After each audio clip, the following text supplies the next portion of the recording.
In a stunning and deeply personal disclosure, Meghan Markle, the Duchess of Sussex, has opened up about a harrowing health ordeal that dominated years of her life, leading to repeated emergency hospital visits due to excruciating migraines. This revelation, far from being a distant memory, sheds light on a chronic condition that inflicted relentless agony, pushing her to the brink and necessitating urgent medical care on multiple occasions. Prince Harry's spouse has courageously lifted the veil on this profound medical challenge that threatened to upend her existence entirely. Moreover, the unconventional therapy that ultimately rescued her from this nightmare is sparking widespread debate and intrigue within the healthcare sector. The bombshell dropped during a candid conversation on the Chalkboard platform, where Meghan shared vulnerabilities seldom exposed to the public eye. The Duchess candidly admitted to enduring migraines of such intensity and incapacitation that hospitalization became her sole recourse. These were no mere headaches. They were devastating assaults of pain that rendered her utterly helpless, stripping away her ability to carry on with daily life and compelling her to seek solace in hospital emergency departments. In her own poignant words, Meghan recounted experiencing debilitating migraines that were so bad she was hospitalized for them. The term debilitating underscores the gravity, a life hijacked by unpredictable torment, where conventional remedies had been depleted, and the specter of the next episode loomed constantly. For a figure perpetually in the spotlight, beholden to impeccable poise during royal obligations, charitable appearances, and high-stakes diplomatic gatherings, managing such an erratic affliction must have been a nightmare of epic proportions. Picture the anxiety of gearing up for a pivotal occasion, a gala fundraiser, a formal banquet, or a public address, only to be blindsided by a migraine so ferocious it demands immediate hospital intervention. Layer on the imperative to conceal this vulnerability amid ceaseless paparazzi scrutiny and public expectations of flawlessness, and the ordeal escalates into something profoundly isolating. This wasn't merely a corporeal fight, it encompassed a grueling mental and emotional warfare, where resilience was tested daily against an invisible foe. Yet, the narrative pivots dramatically toward hope and innovation. Meghan did not conquer her suffering through standard Western pharmaceutical protocols alone. Instead, she unearthed a multifaceted regimen of alternative therapies that revolutionized her well-being, restoring autonomy over her body and mind. In that same revealing interview, the wife of Prince Harry extolled the transformative power of this holistic strategy, which enabled her to reclaim a semblance of normalcy.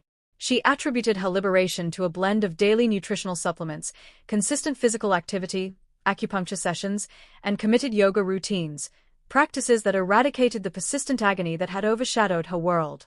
With unwavering conviction, Meghan proclaimed that acupuncture and Eastern medicine absolutely changed her life, hailing migraine-free existence as an absolute game-changer. The spotlight on acupuncture and Eastern medicinal traditions carries profound weight.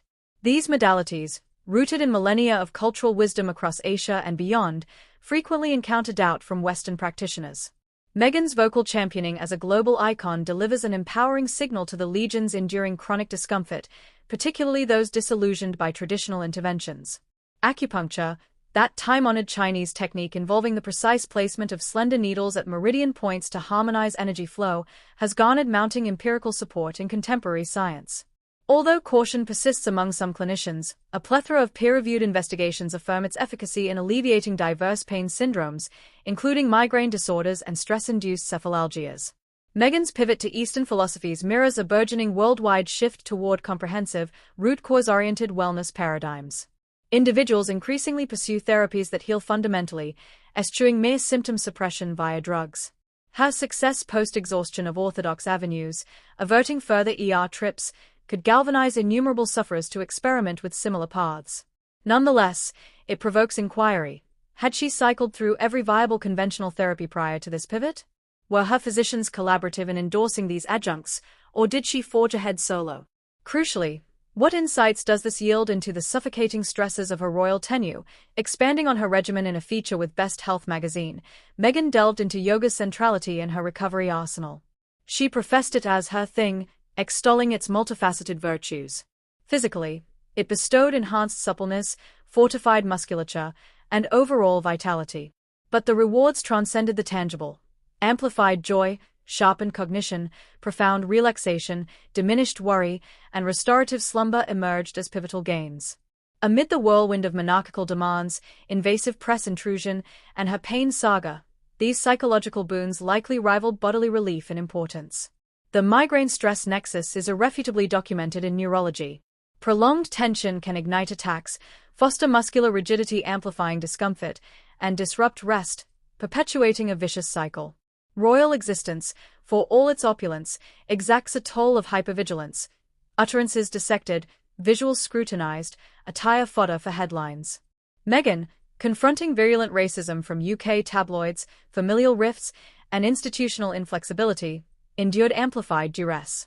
Her migraines may well have been exacerbated, if not precipitated, by this cauldron of pressure. Contextualizing chronologically amplifies the disclosure's resonance. Meghan entered the fold in 2018 via her fairy-tale nuptials to Harry, broadcast to billions. Hostility from select British media ensued swiftly, impugning her heritage, kin, Americanness, and mixed-race identity. Post-Archer's 2019 arrival, scrutiny peaked. By 2020's dawn, the couple's abdication from senior duties stunned the world, attributing it to media overreach and bigotry.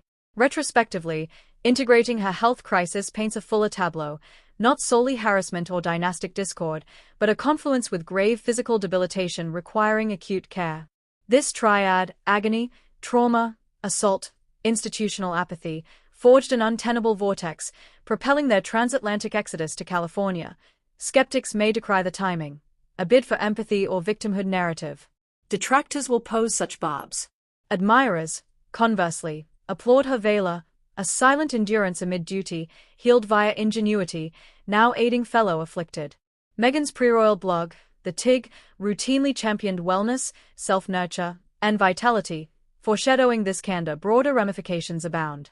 It illuminates concealed afflictions afflicting the seemingly privileged, dismantles chronic pain and mental health taboos, and ignites discourse on Western medicine's bounds versus integrative synergies of East-West fusion. Should her tale spur one soul toward relief via alternatives, its value is incalculable. Relationally, Harry's anguish witnessing her torment, repeated hospitalizations, his impotence, must have been visceral. His documented remorse over her institutional exposure, per interviews and their Netflix series, would intensify with this layer, fueling his resolve for escape.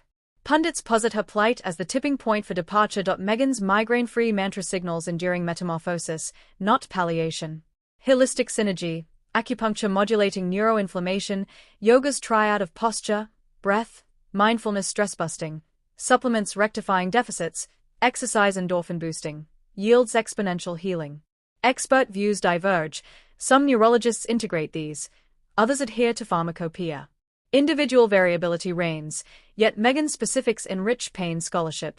Prospectively, might she amplify chronic pain advocacy, touting acupuncture or yoga? Extending her mental health or miscarriage openness, this aligns seamlessly. Potential frictions with conservative British healthcare or the firm loom. Her arc dazzles, from ER-bound royal to empowered, pain-free Californian advocate. Unshackled from protocol, she voices health truths unfiltered. This expose humanizes royalty, unveiling vulnerabilities beneath glamour, the toll of visibility. For unvarnished updates, revelations, and palace secrets, subscribe to UK Royal Report and enable alerts. We're your conduit to impactful narratives. What are your takes on Meghan's public health confession? Can acupuncture, yoga truly vanquish chronic woes, or is convention supreme? Comment your views, stories. We engage everyone. Thanks for joining UK Royal Report. Next video brings fresh royal shocks exclusive to us.